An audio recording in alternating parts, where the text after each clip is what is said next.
नमस्कार. मालिकेच्या पुढील काही भागांमध्ये आपल्याला खूपच जबरदस्त असा ट्विस्ट पाहायला मिळणार आहे. तर इकडे काव्या आणि पार्थ या दोघांचं नातं दिवाळीच्या शुभ मुहूर्तावर फुलणार आहे. तर जीवा आणि नंदिनी हे दोघंही आता एकत्र येऊ लागलेले आहेत, कारण त्यांच्या दोघांमध्येही खूप छान असं बॉन्डिंग तयार झालेलं आहे. तर इकडे काव्या आणि पार्थ या दोघांची दिवाळी कशी दणक्यात सेलिब्रेट होणार आहे, तर वसुहत्याचा मास काव्या कशा पद्धतीने उतरवणार आहे हे आपल्याला पाहायला मिळणार आहे. त्यासाठी हा व्हिडिओ शेवटपर्यंत पहा. त्याचबरोबर चॅनलवरती नवीन असाल तर चॅनलला नक्की सबस्क्राईब करा. आणि पार्थ स्वतः काव्याला उठणं लावणार आहे, काव्या सुद्धा पार्थला उठणं लावणार आहे. सर्वांच्या समोर दोघांची दिवाळी ही खूप छान पद्धतीने सेलिब्रेट होणार आहे.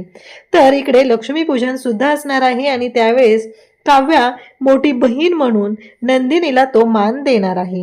काव्या तिच्या आयुष्यामध्ये खूप खुश आहे, कारण आता सध्या पार्थ आणि तिचं जे बॉन्डिंग आहे ते खूप छान पद्धतीने आहे. तर हा व्हिडिओ शेवटपर्यंत पहा, कारण रम्याने जो काही प्लॅन आखलेला असतो इकडे पार्थला उठणं लावण्याचा, तो इकडे मानिनीने कशा पद्धतीने उधळलाय ते आपण पाहणार आहोत. तर रम्या आणि वसुहत्या दोघीही यांच्यामधली जी आपल्याला भांडणं पाहायला मिळतात, कारण वसुहत्याने कितीही राडा केला तरी रम्या त्यांचा माज उतरवल्याशिवाय शांत राहत नाही, कारण वसुहत्या सुद्धा प्रत्येक वेळेस इकडे काव्याला त्रास देण्याचा प्रयत्न करतात. सॉरी, मगाशी मी काव्या म्हणायच्या जागी रम्या म्हटले होते. तर इकडे आता आपण पाहणार आहोत वसुहत्याला कशा प्रकारचे चिरोटे काव्या खाऊ घालणार आहे, ते मात्र खूपच जबरदस्त असं असणार आहे. तर इकडे आता सगळेजण बसलेले असतात आणि नंदिनी आणि मानिनी बोलत असतात. मानिनी इकडे यादी बनवत असते की कोणाला काय आवडतं, कशा पद्धतीचे पदार्थ बनवावे लागतात, या पद्धतीचं आपल्या घरामध्ये काय काय लागतं, या सगळ्या गोष्टी मानिनी विचार करत असते. मानिनी म्हणत असते की आपल्या घरामध्ये प्रत्येकाला वेगवेगळे पदार्थ आवडतात. मग नंदिनी आणि काव्या दोघीही त्या घरातल्या नवीन आहेत, त्यांना दोघींना एवढंसं त्यातलं माहीत नाहीये. मग नंदिनी आणि काव्या दोघीही विचारतात. तेव्हा मानिनी म्हणते की कसं आहे हो नंदिनी, तुला आनंद निवासचं काम असतं आणि काव्याच्या एक्झाम्स यामुळं काव्या पण मदतीला येईल की नाही काही सांगू शकत नाहीये, म्हणून मी आपलं ठरवलंय माझ्या पद्धतीनं करायचं, तुमच्या दोघींना थोडंफार मदतीला घ्यायचं. काव्या सुद्धा असते. काव्या म्हणते असं कसं? मानिनी काकू, मी करणार आहे, मध्ये मध्ये ब्रेक घेऊन मदत करणार आहे, असं काव्या सांगते. तेव्हा मानिनी म्हणते खरंच खूप छान गोष्ट आहे. मग मानिनी आणि काव्या दोघीही बोलत असतात. तेव्हा काव्या मानिनीला म्हणते की मानिनी काकू, तुम्ही एवढे पदार्थ सांगत आहात, कोणाकोणाला काय काय आवडतं, काय काय करायचं आहे, हे एवढं सगळं बनवलं जातं का? तेव्हा मानिनी म्हणते की हो, आपल्या घरामध्ये ना कसं माहितीये का, लाडू हे जीवा आणि त्याचबरोबर यांना आवडतात, त्याचबरोबर चिरोटे मला आणि वसुताईंना आवडतात, म्हणून घरामध्ये चिरोटे बनवले जातात. त्याचबरोबर पार्थ आणि त्याचबरोबर आपली पिहू या दोघींनाही हे सगळं आवडतं, फरसाण, त्याचबरोबर शेव, चिवडा, चकली हे सगळं, त्यामुळे आपण तेही पदार्थ बनवत असतो. त्यामुळे सगळ्यांच्या आवडीनिवडीने करंजा वगैरे हा सगळा फराळ आपण बनवतो. आणि मग इकडे वसुहत्याला आणि मानिनीला चिरोटे आवडतात. मग आता ह्या चिरोट्यांच्या बाबतीत इकडे काव्याने ठरवलेलं असतं की काय करायचं. काव्या म्हणते की चालेल, काव्या म्हणते मला चिरोटे बनवता येतात. मानिनी म्हणते खरंच? तेव्हा काव्या म्हणते की हो हो काकू, मला खरंच खूप छान प्रकारचे चिरोटे बनवता येतात.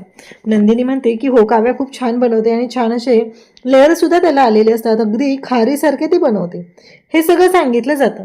तेव्हा मानिनी म्हणते की चालेल, चांगली गोष्ट आहे, मग आपण बनवूया, तुमच्या दोघींच्या सवडीने तुम्ही वेळ काढा, मला जे जमेल ते मी बनवते, तुम्ही या मदतीला.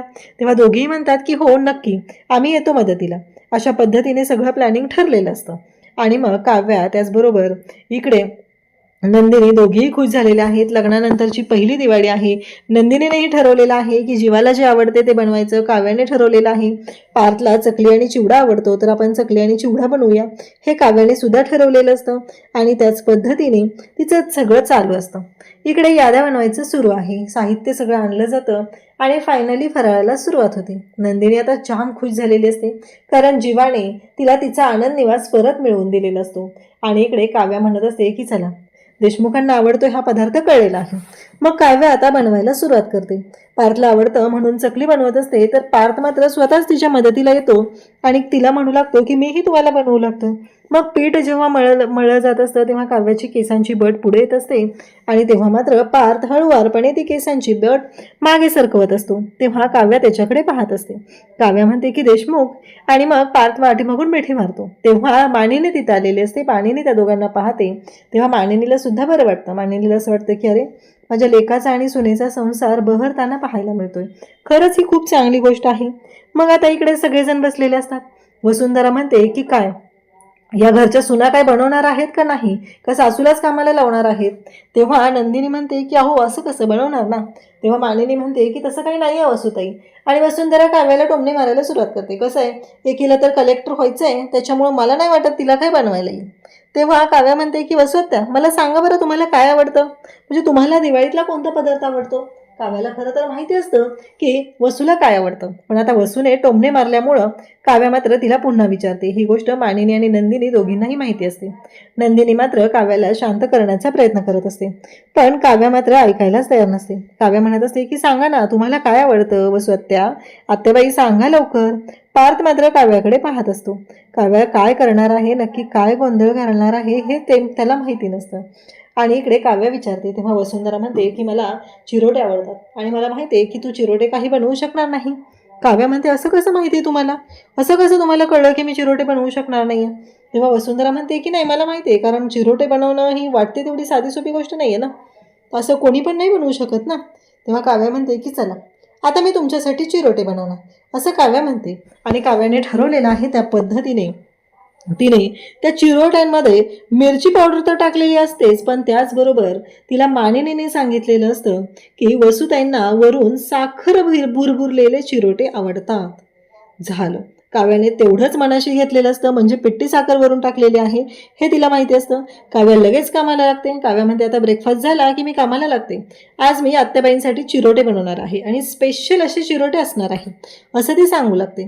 तेव्हा मात्र इकडे काव्या जाते आणि बनवायला सुरुवात करते. काव्याने हा सगळा पण मनाशी घेतलेला असतो, कारण ह्या आत्याबाई प्रत्येक वेळेस त्रास द्यायचा प्रयत्न करत आहेत. तर आता मी त्यांना दाखवून देते की मी कशा पद्धतीचे चिरोटे बनवते ते. आणि काव्या जाते किचनमध्ये, अगदी हात धुवून कामाला लागते. काही झाले तरी आज चिरोटे बनवायचे आहेत, आत्याबाईंना खुश करायचं आहे आणि त्यांची चांगली जिरली पाहिजे, अशा पद्धतीने तिचं चाललेलं असतं. चिरोटे बनवते आणि घेऊन येते. तेव्हा इकडे वसू म्हणते की खरंच ग छान बनवलेत चिरोटे तू. काव्या म्हणते की हो, मला येतात बनवता. तुम्हाला काय वाटलं मला येत नाही येत, चला आता एवढे छान बनवलेले तुम्ही खाल्ले पाहिजेत ना ते चिरोटे, असं म्हणत ती त्यांना घास भरवते. त्याचबरोबर सगळ्यांना चिरोटे तिने दिलेले असतात. सगळ्यांचे चिरोटे खूप छान असतात आणि स्पेशली वसुंधरासाठी तिने ते चिरोटे बनवलेले असतात आणि दाखवून दिलेलं असतं की काव्या काय चीज आहे ते. आता मात्र वसुंधरा पाहतच राहते. वसुंधरा म्हणते की हे काय चिरोटे आहेत, काय म्हणालेस तू हे. सगळेजण म्हणतात की काय पण काय बोलतेस ग तू, प्रत्येक वेळेस काव्याला नावं ठेवायचंच काम करतेस का. पार्थ म्हणतो की असं कसं, आम्ही आत्ता खातोय, चिरोटे गोड आहेत आणि छान असे खुसखुशीत झालेले आहेत, आणि मग आत्ता तू असं का म्हणते. तेव्हा ती म्हणते अरे नाही, यामध्ये मिरची आहे, मीठ आहे. काव्या म्हणते अहो आत्याबाई, चिरोट्यात कोण मिरची मीठ वगैरे काय टाकतं का, तुम्ही असं काय बोलताय. तेव्हा काव्याने वसुंधराची मात्र जाम वाट लावलेली असते. इकडे पार्थला मात्र कळलेलं असतं, मानिनीलाही कळलेलं असतं. आणि पार्थ काव्याला म्हणत असतो हे काय केलं तुम्ही. तेव्हा काव्या म्हणते की मी नाही विसरू शकत, तुम्ही सगळ्यांनी जरी माफ केलेलं असलं तरी मी नाही विसरू शकत. तेव्हा इकडे विक्रम म्हणतो की वसू, तुला मी एक वसुताई सांगितलेलं आहे, घरातला आनंद तसाच राहू दे, याच्यामध्ये तू काही गोंधळ घालू नकोस. हे सगळं जे घडतंय ना ते तुझ्यामुळं घडतंय, सणाला गालबोट लावू नकोस, असं म्हणत विक्रम सुद्धा तिला ओरडतो.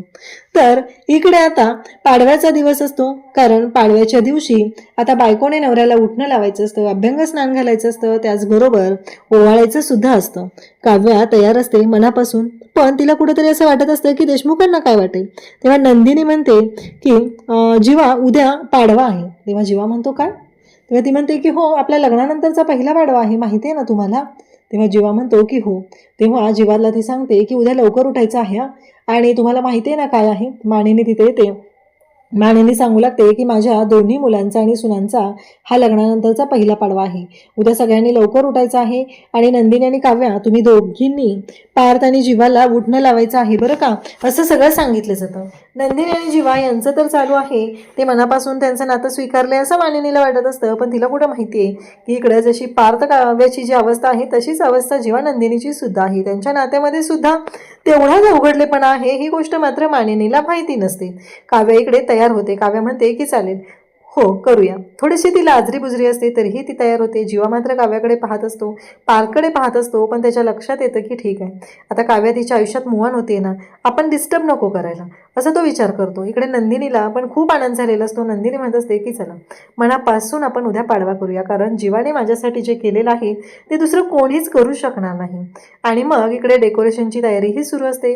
काव्या स्टुलावर चढून माळा लावत असते, लाइटिंग लावत असते आणि त्याच वेळी तिचा तोल जातो. त्या क्षणी पार्थ तिला सावरायला येतो आणि मग पार्थला ती म्हणते की अहो मी पडले, तुम्ही मला सावरलं.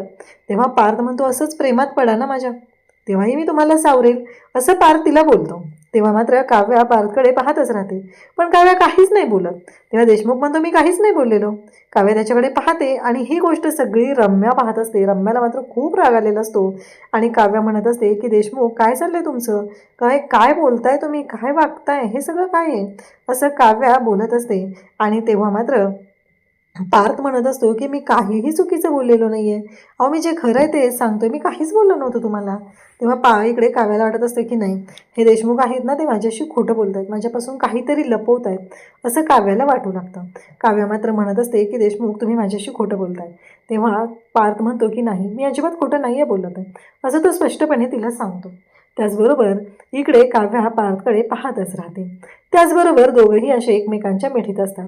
आता दुसऱ्या दिवशी पाडव्याचा दिवस असणार आहे. रम्या मात्र इकडे उतावळी झालेली आहे की तिला पार्थला उठणं लावायचं आहे आणि हे सगळं पाहून तिला खरं तर राग आलेला असतो. तिला ही गोष्टच पटत नसते की काव्य आणि पार्थ हे दोघं एवढे जवळ काय येतात, कारण पार्थवरती माझा हक्क आहे, माझं पार्थवरती प्रेम आहे आणि हे काव्या पार्थच्या जवळ काय येते, असं तिचं म्हणणं चालू आहे.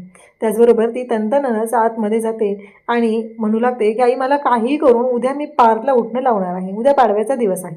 तेव्हा वसू म्हणते अगं तुला कळतंय का, तू काय बोलतेस, कसं शक्य आहे, लग्न झाले त्याचं, काव्याच लावणार ना, कारण बायकोच उठणं लावत असते. तेव्हा रम्या म्हणते पण त्यांचं कुठं प्रेम आहे एकमेकांवरती, मी लावणार आहे, माझं पार्थवरती प्रेम आहे, एवढा तो आजारी होता, मी त्याच्यासाठी प्रार्थना केली. वसू म्हणते पण त्याला काही अर्थ होता का, कारण काव्याने सुद्धा त्याच्यासाठी प्रार्थना केलीच होती ना. आणि आता मात्र त्यांचं बोलणं मानिनी ऐकते. मानिनीला मात्र खूप राग येतो. खरं तर वसूला खूप काव्याचा राग आलेला असतो, तिने तसले तिखट चिरोटे तिला खाऊ घातलेले असतात, म्हणून तिची चिडचिड झालेली असते. आणि आता मात्र हा वेगळाच गोंधळ सुरू झालेला असतो. मानिनी इकडे येते आणि विक्रमला म्हणू लागते की मला काही पटत नाही आहे, हे सगळं जे काय चाललंय ना, मला ते अजिबात पटलेलं नाही, कारण वसुताई आणि रम्याला कितीही वेळा सांगितलं तर त्यांना ऐकूनच घ्यायचं नाही. तेव्हा विक्रम म्हणतो की रम्या एक गोष्ट लक्षात ठेव, माझ्या पार्थचं लग्न झालंय, काव्या त्याची बायको आहे, त्यांच्या नात्यामध्ये लुडबुड करू नकोस. इकडे काव्या आणि पार्थ यांच्या दोघांचा पाडवा आहे आणि काव्याने पार्थला आता उठणं लावून अंघोळ तर घातलेली असते, पण पार्थला मात्र उठणं लावायचं होतं. आणि जेव्हा उठणं लावल्यानंतर काव्या आणि पार्थ रूममध्ये जातात तेव्हा मात्र पार्थ काव्याच्या गालांवरती स्वतःचा गाल लावतो, तिला जवळ घेतो आणि स्वतःच्या गालांवरचं उठणं तिच्या गालाला लावतो. तेव्हा मात्र काव्या लाजते आणि बाजूला होऊन अगदी गालातल्या गालात लाजत उभी राहते. तेव्हा मात्र पार्थला कळतं की नक्कीच काहीतरी होतंय. अशाच अपडेटसाठी चॅनलशी कनेक्ट राहा. थँक्यू.